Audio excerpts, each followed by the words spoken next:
Tonight's tactical enhancement is Tiger.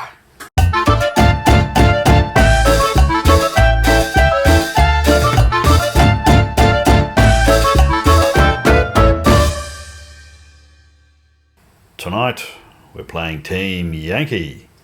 It's been a while. 50 points, just a little game to keep the whole thing more sort of razor's edge and not get bogged down in a car park. 6x4 table, and I've taken the Airborne and Andrew has taken rolling meat wagons, best I can tell. Andrew, talk us through what you've got. Okay, so the formations are BDR 60 battalion. Taken 2 small companies. Those are the smallest company you can take. They're like 5 points.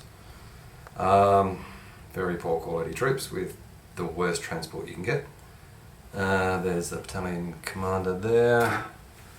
Attached is a company of T-64s, just 3 of them. Artillery, I've taken the Acacias. They're the 155mm ones. Yeah, big boys. With an OP, and then I've taken, I think they're Geckos, the AAs. Fortunately, that's the best AA in the game, so I'm pretty glad I took them. Yes, they do the job. And for my black box, I've taken a very small company of Afghansky with their 2 Hinds. Yes, I'm actually a bit worried about those. Right, well, on the Yankee Doodle side, I actually did up 3 lists because I couldn't make my mind up, and we decided we'd throw a dice on the night. So Andrew threw the dice and I got the Airborne, which I've not really used much before. I think I maybe fielded them once or twice in some inconclusive actions. And we have 2 almost maxed out infantry platoons. Andrew was saying they looked very white, and they, well, you know what they are. What else do we got? Well, we've got transport Hueys, which I almost certainly won't use because there's not enough room on this table with the infantry carpet that he's bringing. Very challenging to do an airdrop on a small table unless you're doing table quarters or something, and we're not. More about that in a moment. 4 Cobras. Haven't fielded these guys in a while. I thought I'd give it a crack. The general idea with these guys is it's entirely an air landing unit. They've landed somewhere and dug in, and now somebody's telling them, no, you've got to move, you've got to catch something. Because we both chose defensive stance. So there's nothing here from divisional support, and nothing that can't be airlifted. Which brings us to Sheridans. Brought 4 of them. I'll see if I can get them to work today. And for AA, because I was running out of points, I've just got 4 of the Stingers. They've really only got 2 targets, and they've got no secondary use whatsoever, so that'll be a bit average. With the VADs, you can hose down everything else as well. And there's their targets. That's your job, boys. You got 1 job. We'll see how that goes. Might be too much of a stretch for all I think. Yeah.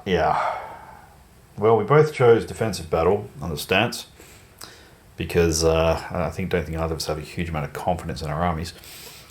And we rolled up a free-for-all, which is funny because Andrew said, no, let's do a free-for-all, let's not bother rolling, and then I insisted on doing it all properly, so of course we got a free-for-all anyway.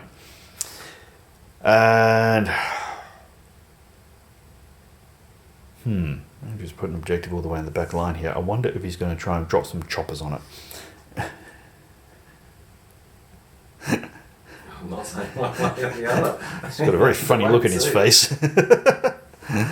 Alright, well that said, I'm the attacker, so I'll have to put a unit down first. We'll do that, then we'll roll the dice to get the shit show on the road.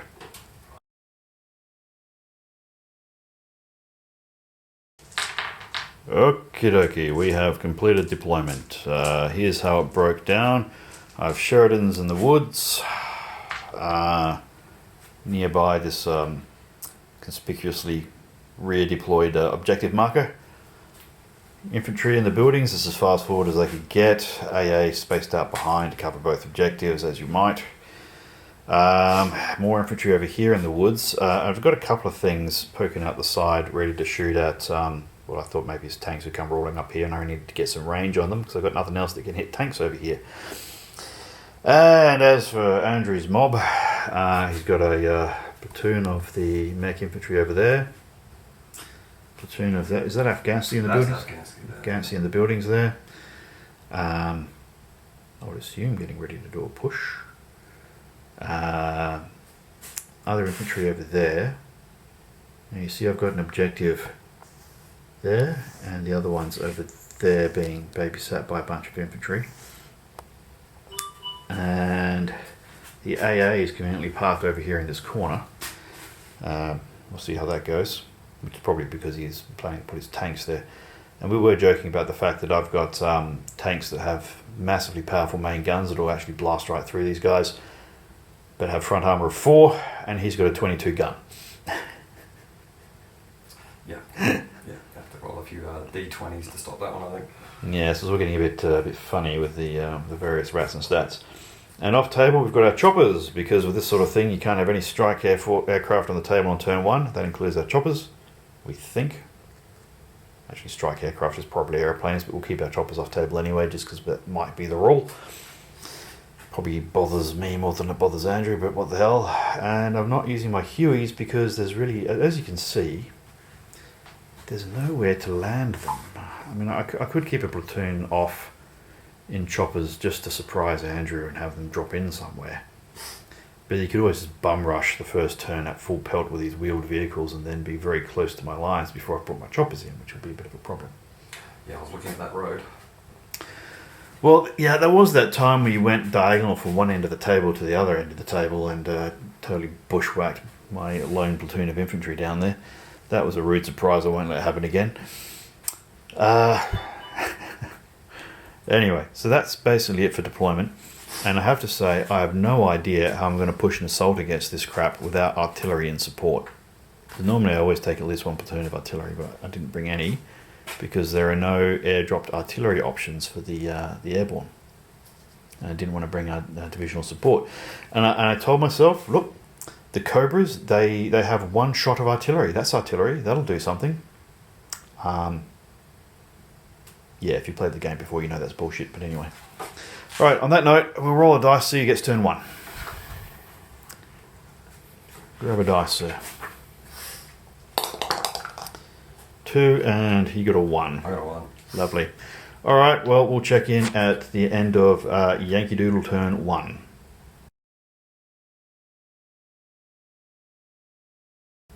In turn 1 American, we brought on the choppers, which you don't have to roll for because they're not aeroplanes. We moved up the infantry. They took a couple of pot shots, didn't do much. Missile dragon troops sat still and they picked off that guy. Over here, the infantry, I decided, you know what, why the hell not? Let's be aggressive. We don't have much time to play this evening, so we'll just push on forward. And we moved up and we fired a dragon at those chaps. Hit them. They made their save. We fired one over there, the infantry and the foxholes, and didn't achieve much. Andrew will presumably drive forward with something and shoot at me shortly, but I figure we should be aggressive because otherwise we'll sit back being very sensible and not achieving a damn thing. And we're now into the American turn 1, the Russian turn 1, and he's moving up vehicles to start shooting my infantry, I suppose. That's going to make charging forward a very, negatively reinforced activity. We'll check in at the end of Russian turn 1 and see how that works out.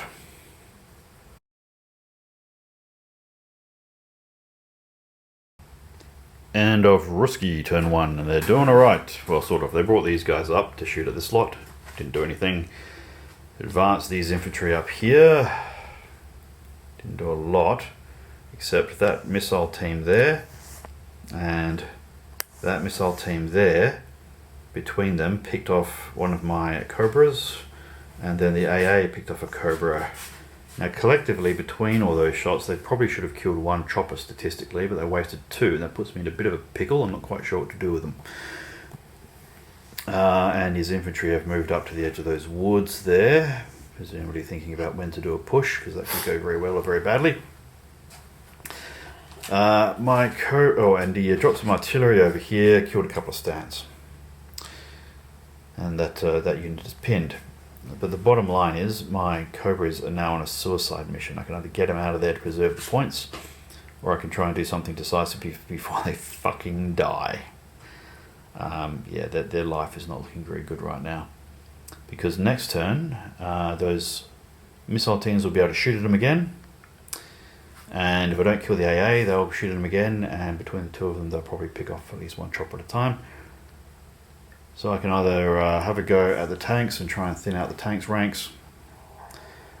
Or I can take out the AA. But that won't really work because he's just going to shoot me with all of his other missile launchers. So I think it's a kamikaze run at this point. On that note, we'll check in at the end of American Turn 2.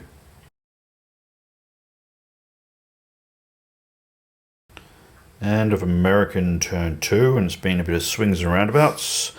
We tried to move up the platoon of Sheridan, so naturally two of them bogged. The two that did get shots fired at the T-64s and both whiffed and missed. We fired 2 Dragons at a concealed and gone to ground observer. One hit, but then failed its firepower test. This chap only had range to get these guys, so he couldn't even shoot at the fucking transports that are lighting things up. So Andrew dropped artillery over here before, so I moved out from under the artillery, moved my chaps up here, poured a whole lot of 40mm grenade fire into those guys, and actually made a bit of a mess. This slot, in the meantime, moved up rather aggressively and poured a whole lot of everything into that building, and yeah, killed a few.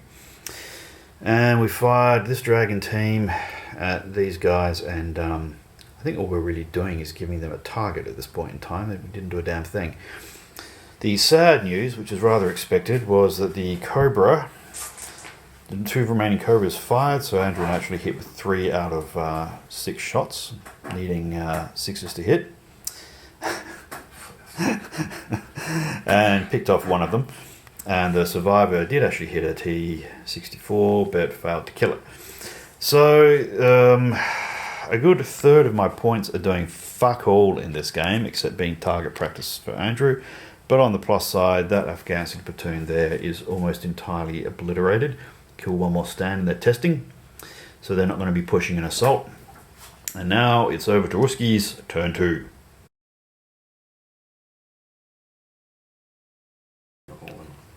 Right, so Andrew is sitting there shaking his head saying fucking appalling, which suggests that things didn't go the way he wanted to. Although he did start off by moving his tanks up into concealing positions, and he picked off one of my little airborne tanks. I'm not happy about that. His infantry... Which infantry was that? These guys, yeah, the Afghans, he failed to unpin. They fucked off back behind cover and concealment. The crewman of the observer vehicle, which I annoyed last turn, refused to get back in. Apparently the brigade commander's around here somewhere swearing at him. They tried to call in artillery on the enormous cluster of infantry in that building there. That didn't work. And they rained or held on them from the machine guns, the 14 point whatever machine guns, on those transports, and didn't kill any. And over there, the BTR-60s tried to cross the river. They need a 4+ to do it. One of them made it. And that's yeah, actually, I don't blame you for swearing. Actually, that'd be very annoying. This is a bit of a reprieve, though, given that... Oh, and he fired these missiles at my chopper, and they all missed. Which is a bit of a reprieve for me. It's not... It's a bit... Yeah, it could go either way at the moment. Anyway, on to American Turn 3. Right, American Turn 3, I think it is. Okay, well, we managed to get one of the 2 remaining Sheridans to move up. Fired, bailed a T-64, that's better than nothing. The Dragon teams both tried to pick off that very unenthusiastic observer and both missed. Over here, I decided to be aggressive. Let's try and get my focus right. I advanced both platoons toward this building to try and push the Afghans out, and because it's, well, I suppose It's not even an objective there. The objective is over there, which I'm not going to get, or there's one over there, and I can try and push through the entirety of Andrew's army to get it. But the only way to do anything is to be aggressive. And Andrew's going to need to keep some of his forces over there, which stops them from attacking this objective. Otherwise, I'm just going to walk over that thing. But he's been very conservative over here, so I'm not quite sure how that's going to work out. Andrew might decide to get aggressive at some point. Here's Afghanistan hiding, so we've just moved up. If they pin, they might come running around with AKs and cause me some trouble. And if those come across the river, they may cause me some trouble. But the Law, M70, whatever they are, shoulder fired Law, picked off 2 of these. Double barreled one, and he passed his thingy and barreled the other one. So if they don't get in, they're going to have to do a test as well. And that's it. We just threw all manner of shit while running forward, yelling yeehaw. Oh, and my last Cobra got a flank shot on a T-64 and somehow managed to not get blown out of the sky, which is a welcome change. And that was that. That was the American turn 3. So, over to Ruski turn 3.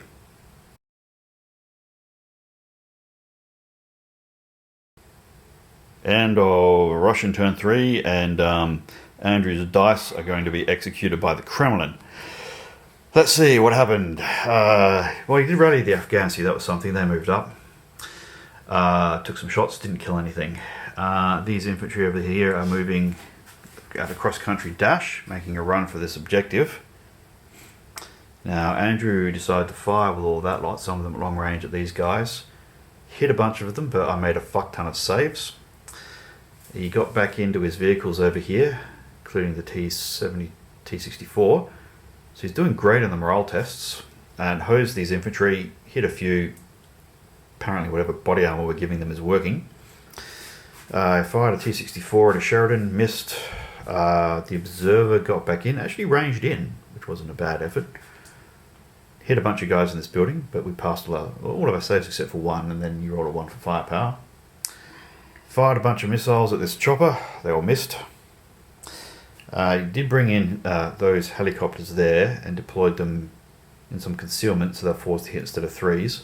Then he went to shoot at these guys, and my Stingers did rather better than average and picked off both. I should have had like a 90% chance of getting one, the way I think the math works. So Andrew was just telling me I fired all these things trying to kill him, didn't kill a damn thing, and then managed to get my own guys killed. So that was a bit shit. Pretty much the worst possible outcome there. Yeah, I have to say that was pretty spectacularly bad. On that note, we'll play one more turn, and unless the dice swing around to even things up a little bit, that may be it. It's looking grim. Oh, it's turned out a bit shit, but you know, it's a game of dice. Shit happens. We'll check in a moment.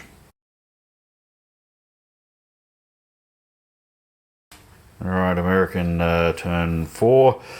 These 60s here were a bit of a surprise. Andrew hadn't pre-measured, so they picked off 2 of them. And the funny thing is, I could only hit 2, and then we killed both of those 2 stands multiple times. There's a lot of failures on the...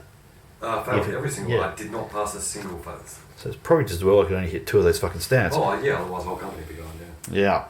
Yeah. The main thing is I pulled back this platoon to cover this objective, otherwise he would have free reign of it. If I were to just push through with both platoons up here, that objective would be so naked.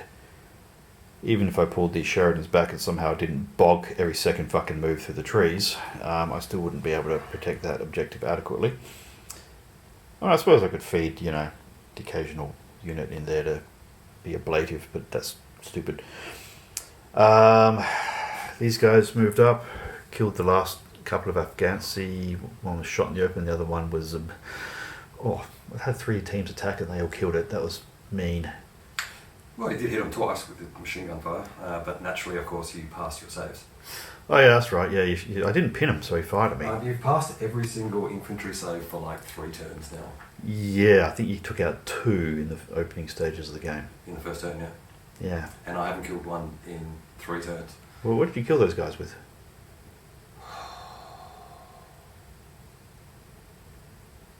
Must have been artillery. I don't think we even required you to do a firepower roll for that.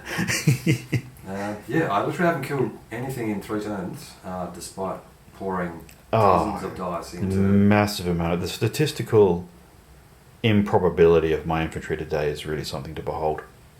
I sometimes complain about dice, but I think today we'll complain about Andrew's dice. And I picked off the Observer finally with my Dragon teams. But when I fired my chopper, he shot it out of the sky, so that's points for Andrew. And my Sheridans, the 2 that hit, Andrew made his arm saves, and the other one missed. So the Sheridans could be in a spot of bother. Otherwise, it's over to a Ruski turn 4.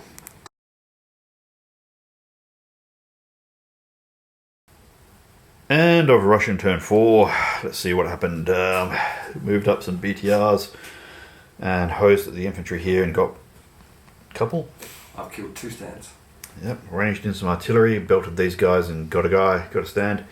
This chap over here moved up to hit these 60s that are basically sitting in the open, and Snake Eyes. Hit Valons out a bit. Yep, what else? Oh, the T-64s shot at the Sheridans and missed. Hit trees. Although admittedly we haven't been doing much to you guys either. And it's turn 4, it's nearly pumpkin o'clock, so we're going to call it. I'm going to say, I don't know who won, but Andrew's dice definitely lost. Defeat. I have to get some new dice, eh? I think I might ditch these dice. That was pretty spectacularly shithouse. That was a lot of 1s and 2s. Yeah, so... Even if I was using NATO, it would have been the same since I was rolling so many 1s and 2s. Well, and look, an infantry save is an infantry save, and with the way I was rolling infantry saves, I mean, if I was hocking those dice at Ruskies and they're just not dying, I'll be wondering how the hell I'm going to do anything today. Actually, Andrew moved some infantry up behind here. So he had the very real prospect of having a staging points through the trees to come for this objective, or at least move along the embankment through bulletproof cover is probably the best, smarter thing to do. And I had a platoon back here who were going to dig in and just start machine gunning, although I'd have to move closer to the objective to protect it properly, so a couple of turns off of a resolution there. And I suppose with enough artillery and tank support that could actually work. Whereas I had one platoon in pretty good order. I'd probably have to move up those M60s to support the push to try and get through this over here. A full platoon of infantry, that would have been an interesting fight, but it would only work if the Sheridans beat the T-64s. Yeah. And I could use the Sheridans for support. If the T-64s picked off the Sheridans, then I'd have a very hard time dealing with those T-64s. Yeah, because they just run up and grab that objective because there's nothing over there, so... Well, that's true. They'd move pretty quickly, wouldn't they? You'd have to move your AA out to block them for a turn. I'd move the AA into the trees, so you have to clear them out with machine guns, which would be very frustrating. It'd take a long time. Which might, yeah. And I suppose, so the game probably would have been decided by who took out whose tanks. Yep. Because you weren't hitting mine. You got two shots needing 5s. Not great odds. I got 3 shots needing 4s, but then you've got armour that works. Yep. The AA, well, your AA is a target waiting to happen. The 66s would have cleaned up what's left of your BTRs. And that just leaves your artillery, which is potentially quite dangerous as well, so who knows what that would have done. So, what have we learned? Well, what do you think of these 50-point matches? Good. You get enough stuff to be interesting. The only thing you can't do is take American tanks. You can still take a couple. If you take the basic one, the M1, without even the improved armour, yeah, then you're looking at, because you want to take at least a platoon of 3 to be worthwhile. Oh, you can take 2. You can't, but it's a shit show. Yeah, it's a bad idea. Yeah, it's a tough call. Yeah, it's 50% of the army. And look, you can do that for certain types of lists. Like if you take one of those American recon lists, which is really just 2 units of 2 M113s. Yeah. And then you add bits to it. Yeah. So you could add 3 tanks to that. Because the 2 units of 2 M113s are your core. That's your mandatory. Yeah. And you get a couple of rocket launchers in that. Then you can bolt on a platoon of air mobile infantry. Yep. for however many points, somewhere between 7 and 12. Yeah. Put some AA in there, and then you can put 3 tanks in there, and hey presto, you've got a viable army. Yeah. Yeah, it's a good idea. Well, yes, no, I mean, I suppose in a 50-point game, those are super heavy tanks. Yeah, that'd be a real nightmare to deal with. Yeah, and super heavy tanks are always a gamble. Yeah, mech infantry would go well. I mean, I suppose you could put tanks in mech infantry as well, but I'm not sure if that's a great idea either. Yeah, well, you could just use a couple and just use them for fire support. They're Yeah. very difficult to kill. It takes a lot of Well, fucking around to kill. if you put them in here, they would have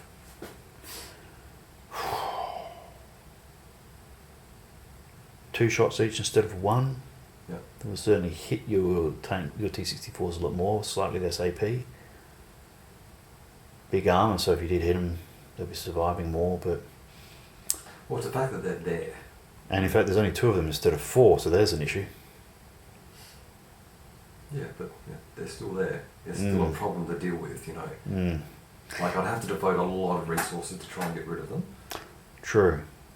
So yeah, no, I think you can still use them. You just got to be super careful with them. See, these 4 Sheridans are the same points cost as 1 bog standard Abraham. Yeah. And this is the first time the Sheridans actually given me good service. I don't know if they killed anything, but they certainly did their job in terms of blocking off that section of the field. But no, they're great because they're a problem that I have to deal with. Mm. You know, I can't push through until I kill them. So, and they're proving to be quite difficult to remove. Yeah, because of the skill, they're hard to hit. Yeah, it's hard to hit. Like everything in NATO. Yeah, this is an interesting observation about this game. Sometimes you get your points worth not from fireworks, but from creating problems that the other guy's got to deal with. Yeah, denying area to the enemy. So, Mm. yeah, no, I love these 50-point games. They're super quick because we didn't start till probably 9 o'clock really. After Yeah, 9:30. and then we fucked around looking up rules and So we haven't figuring played out in too playing long. it. So really, this game took twice as long as what it really should have. I think we smashed out a very aggressive infantry game because we both knew it'd be boring as fuck if all we did was sit back. Yeah, I'm glad we put some more terrain on there so we can bunny hop between. Yeah. Yeah, otherwise it would have been too hard to cross that open ground, I think.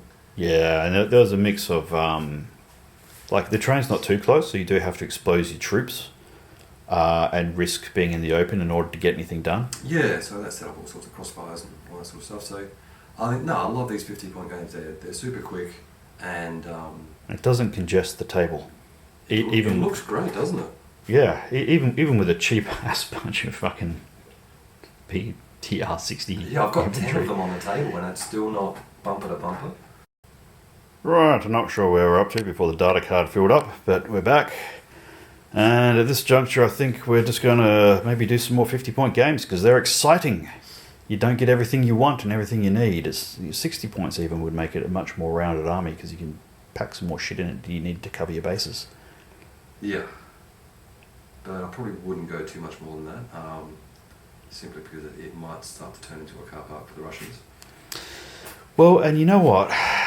As much as I love to stick all the toys on the table, trying to make a viable list at 50 points was an interesting challenge, and I think it means you have vulnerabilities that you have to make up for with your tactics and battle plan. You really have to rely on your core formation to do a lot of stuff. Yep. You got to think about how the fuck am I going to make this work, and what do I do if it doesn't? And we're pretty lucky we can tack on a lot of special weapons to our platoons, like AA and anti-tank missiles and... Oh, the Ruskies, Warnings. yeah. Well, you can do the same thing with, with your stuff. Yeah, a few odds and ends. So you can make your core stuff, a jack of all trades, which I think is what the game really should be about anyway. It should be about your core formation, doing the bulk of the fighting. That's right, not your black box going and blitzing the entire field. Yep. Super up-armoured Abrams or T-80s or, just a shitload of fucking Hinds flying in and killing everything. So, yeah, it's good to get back to basics, I think. Yeah, leaf blowers are entertaining, but I think at the end of the day, a leaf blower is not really a game of strategy and tactics, it's a gimmick. Yep. I think fire and manoeuvre, covering concealment, all those lovely things are much more interesting for a clever game. And that's what I thought we did today. We took maximum advantage of our cover. Tried to move through terrain. Tried to use combined arms. I was feeling bad for not having any artillery, Yeah. because I think armies need artillery to do things, even if it's not mega effective, like a bit of smoke here, a bit of pinning there. Yep. The Cobras were entertaining. They took out one tank. That's what they did all day. And soaked up a lot of firepower. A bit, yeah. A lot of spigots that, I could have redeployed to take on Sheridans. Yeah, interesting point, that. Because those Sheridans wouldn't have lasted long. No, not in the face for an extra 3 shots a turn. I'm just rolling so many dice. I'm gonna roll a 5 eventually. And Because you're really only putting 2 to 3 dice a turn onto these guys. Yeah. 6 dice would have made a difference. I got 3 spigot teams. That's 9 shots a turn I could have been putting into those guys. That's true. You had the team over there. The one over there wouldn't have done shit, but that's all right. Well, I think that was a fun game. It's a good way of getting back into it. I think so. Quick, fun, effective. Yep. I just need to get some new dice. Yeah, I think you need to execute a few and set an example. No, it was a good game. It was still fun. Alrighty, on that note, it's pumpkin o'clock. We're going to call it a night. See you next time.